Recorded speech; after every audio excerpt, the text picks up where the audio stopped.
Տիգրան, վերջին շրջանի ներքաղաքական աղմուկին եմ առաջարկում անդրադառնալ, ձերբակալություններ, քրեական գործեր, սրանք միտումնավոր օրակարգ են եւ առհասարակ ինչ է քողարկված այս ամենի տակ։ Երկի սա միտումնավոր է արվում, առաջինը փորձում են վախեցնել ընդդիմությանը եւ հատկապես մարդկանց, ովքեր սատարում են ընդդիմությանը, փորձում են կազմաքանդել շտաբերի աշխատանքը, հա, որովհետեւ հիմա կարևոր է արագ կալանավորել կամ ձերբակալել, իսկ հետո սովորականի նման, եթե կանցնի մի քանի ամիս, արդեն կպարզվի, որ այդ մարդիկ առանձնապես որևէ բան չէին արել։ Ուղղակի ռուսերեն ասած, սա բան է, ակցիա устрашение եւ փորձում են այսպիսով ազդել բնակության վրա եւ ներքևից վերև, այսինքն տարբերություն չկա սովորական ակտիվիստ են բռնում, թե օրինակ Սամվել Կարապետյանի տնային կալանք են տալիս, արգելով նրան նորմալ մարդավարի, այսպես ասենք, նախընտրական արշավի մասնակցել եւ սա կարելի ասել, որ այսքանով կարելի է արդեն հիմա պնդել, որ նախընտրական արշավի լեգիտիմությունը բավականին ցածր մակարդակի վրա է եւ մասնակցությունը նաեւ ուսուցիչների, երեխաների եւ այլն, հա, ակներև եւ որևէ մեկը դրանից չի բողոքում, ոչ մի քրեական գործ իշխանության ներկայացնի դեմ չի հարուսում, սա մի բան է նշանակում, որ այս ընտրարշավը անցնում է այնպիսի խայտարակ խախտումները, որ կրկնվեմ, այն կարելի ասել արդեն լեգիտիմ չի։ Այո, եւ կա վարկած, որը պատտվում է այսօր հանրության շրջանակում, որ իշխանությունը հանուն վերընտրվելու պատրաստ է շրջադարձ անել դեպի թուրքական աշխարհ եւ ինչ ռազմաքաղաքական արհավիրք սա կարող է իրենից ներկայացնել։ Գիտեք, հանուն վերընտրվելու չէ, այլ ուղղակի իշխանության նախատեսված կուրսը դա պրոթուրքական է եւ նույն ձևի օրինակ Վրաստանում մարդկանց խաբեցին, ասացին, որ գնում են Եվրոպա, բայց վերջում հայտնվեցին Թուրքիայում եւ Միխայիլ Սահակաշվիլին դա եղել է ամենապրոթուրքական գործիչը Վրաստանի մարդ, որը այնպես արեց, որ վրացական տնտեսությունը բաժանվեց Թուրքիա եւ Ադրբեջանի միջեւ եւ կարելի ասել, որ Նիկոլ Փաշինյանը դա նույն Սահակաշվիլին է, հա, եւ նույն քայլերն է անում։ Սահակաշվիլին էլ էր խափում վրացիներին եվրոպացիներով, Սահակաշվիլին հրավիրել էր Ջորջ Բուշին Վրաստան, մեծ շուկով բան արեցին, ցույց տվեցին, նա տեսեք Եվրոպան մեր կողքին է, բայց իրականում այն ինչ արեց Սահակաշվիլին, դա Վրաստանը սկուտերի վրա մատուցեց Թուրքիային։ Հիմա նույնը անում է Նիկոլ Փաշինյանը, Նիկոլ Փաշինյանը օգտագործում է Եվրոպական միությունը, որպեսզի իրեն աջակցեն փոքր Ռուսաստանից, բայց իրականում Նիկոլ Փաշինյանի քաղաքական կուրսը դա պրոթուրքական է եւ մենք կարող ենք նաեւ տեսնել Փաշինյանի, այսպես ասենք, քայլերից, օրինակ պայքար Մասիսարի դեմ, հա, պայքար ցեղասպանության ճանաչման դեմ, պայքար Սփյուռքի հետ, պայքար եկեղեցու հետ, պայքար հին ավանդական կուսակցությունների, հա, որոնք ազգայնական են եւ նյարդայնացնում են Թուրքիան, խոսքը գնում է առաջերտին հայապողական դաշնակցության, այսինքն եթե մենք տեսնենք իրական պայքարը ում են գնում, մենք կարող ենք տեսնել, որ դա ուղղակի Թուրքիայի պատվերով է արվում։ Եվ նաև Ռուսաստանի Դաշնության ներկայացուցիչներն են կոշտ արձագանքել, ինչպես գիտենք, թեման բազմիցս ենք իհարկե քննարկել, բայց ինչևէ Մեդվեդևի, Վոլոդինի վերջին հայտարարությունները կոշտ մտածելու տեղիք են տալիս։ Ինչպես կարող ենք հետևություն անել եւ արդյոք կամուրջները Հայաստանի հետ վերջնականապես Ռուսաստանի Դաշնությունը որոշել է այրել։ Տեսեք, կարելի ասել Ռուսաստանի համբերության բաժակն է լցվել, հա, եւ այն գործողությունները, որ անում է հիմա Ռուսաստանը, դա սպասելի էր, որովհետեւ Փաշինյանի հակառուսական քարոզչությունը ակներև էր եւ դա երևում էր եւ իր քայլերից եւ իր գործերից, ուղղակի Ռուսաստանը բավականին համբերատար երկիր էր, բայց այսպես ասենք, եմ ասում, Զելենսկու հրավերը այստեղ եւ այստեղ Երևանյան հարթակից Զելենսկու սպառնալիքները Ռուսաստանին, որ մայիսի 9-ին ռուսների համար ամենակարևոր օրը ինքը ռմբակոծել է, գնդակոծել է, հրթիռակոծել է Կարմիր հրապարակը, դա ոնց որ վերջին կաթիլն էր եւ դրանից հետո արդեն Ռուսաստանը անցավ նրան, ինչ որ մենք տեսնում ենք եւ այս process-ը իմ կարծիքով անշրջելի է, ինչքան Նիկոլ Փաշինյանը փորձի այլ բան ապացուցել։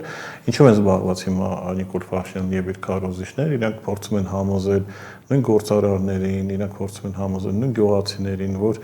սա ժամանակավոր է, որ սա մինչև հունիսի 7-ն է, սա անդիմության կազմակերպածն է, եւ հունիսի 7-ից ամեն ինչ կգա շրջանս յուր եւ դուք կարողանաք վաճառել ձեր ապրանքը Ռուսաստանին, սա ուղղակի խաղ է, հա, բայց սա նման չի խաղի, հա, որովհետեւ Ռուսաստանի նման մեծ իներցիոն երկիրը, եթե սկսում է ինչ-որ մի գործողություն, կանգնացնելը բավականին բարդ է լինելու եւ իմ խորհուրդս մեր գյուղացիներին չխափնվել Նիկոլ Փաշինյանի խոստումներին եւ հասկանալ, որ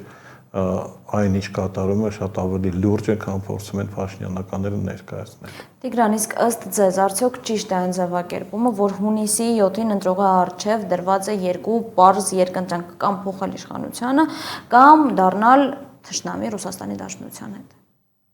Այո, եւ այս ընտրությունները, այսպես ասենք, տեսեք, Փաշինյանը խաղաղության սկզբունքով, որ ես խաղաղություն եմ բերել, փորձում է դա վաճառել ժողովրդի վրա, բայց խաղաղությունը Ադրբեջանի եւ Թուրքիայի հետ ինքը փոխարինում է թշնամանքի Ռուսաստանի հետ։ Արդյոք դա համաչափ կատեգորիաներ են եւ արդյոք հանուն Ադրբեջանի հետ խաղաղության պետք է Ռուսաստանի նման երկիրը թշնամի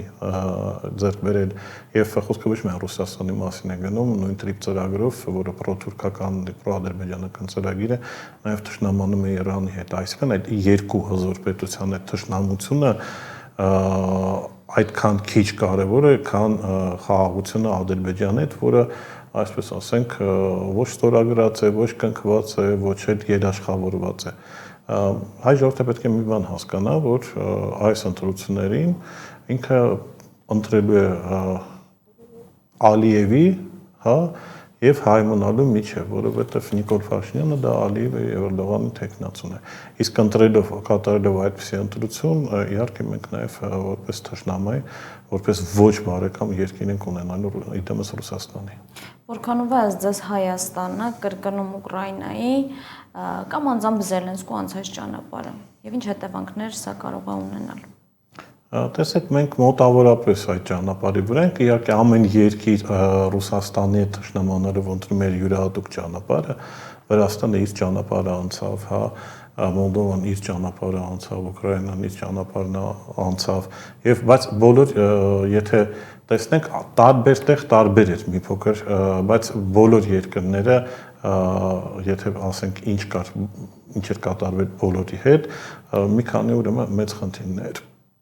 տնտեսական մեծ կորուստներ, դեմոգրաֆիկ մեծ կորուստներ եւ տարածքային կորուստներ։ Ես իհարկե չեմ ուզում արտաբերել այս նախադասությունը, բայց այնուամենայնիվ մութ ու ցուրտ տարիների վերադարձը որքանով է իրատեսական մեր օրերում։ Նայեք, մութ ու ցուրտ տարիները,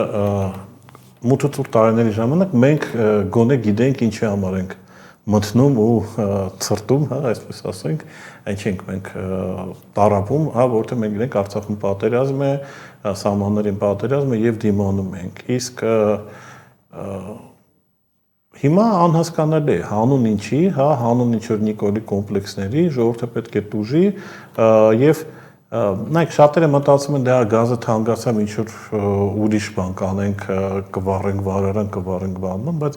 գազի թանկացումը բերելու է այլ էֆեկտի, հա, որովհետեւ թանկանալու են բոլոր ապրանքները, դա կարող է լինի եւ սնունդ եւ կարող է արդյունաբերական ապրանքներ լինել, որտեղ գազը տեսակարար կշիռ ունի գնագոյացման մեջ, դա հացից բռնած, վերջացրած ինչ որ տնտեսական արտադրությունից եւ այստեղ այսպես հեշտ չէ բրծնի, նայեք, ժողովրդի մի մասը ուրախանում է, որ տեսեք, ասում են ելակի գինի իջել է, չգիտեմ, լոլիկի գինն է իջնելու, ծիրանի գինն է իջնելու, բայց դա տևելու է շատ կարճ ժամանակ, 1 տարի, որովհետև բանկրոտ դարձած գյուղացիական տնտեսությունները, ֆերմերները եւ այլ մնացած մարդիկ, ովքեր զբաղված են գյուղատնտեսությամբ եւ ապրանքների մատակարարումը Ռուսաստան, իրենք բոլորը դառնալու են բանկրոտ եւ հաջորդ տարի անհասկանալի է թե որտեղից է գալու լոլիկը, թե որտեղից է որ ծիրանն ենք մենք գնելու եւ որ ելակն ենք մենք գնելու, դա հաստատ հայկական չի լինի, որովհետեւ տնտեսները կործանվել են եւ իմ նաև խորհուրդը այդ անհասկացող որոշակի զանգվածին չարախնդալ իրենց հայրենակիցների դժբախտության վրա, այլ ուղղակի հասկանալով ով է բերել եւ հասրել այս իրավիճակին եւ ով է շարունակելու Հայաստանը դեպի անդուն գլորելը,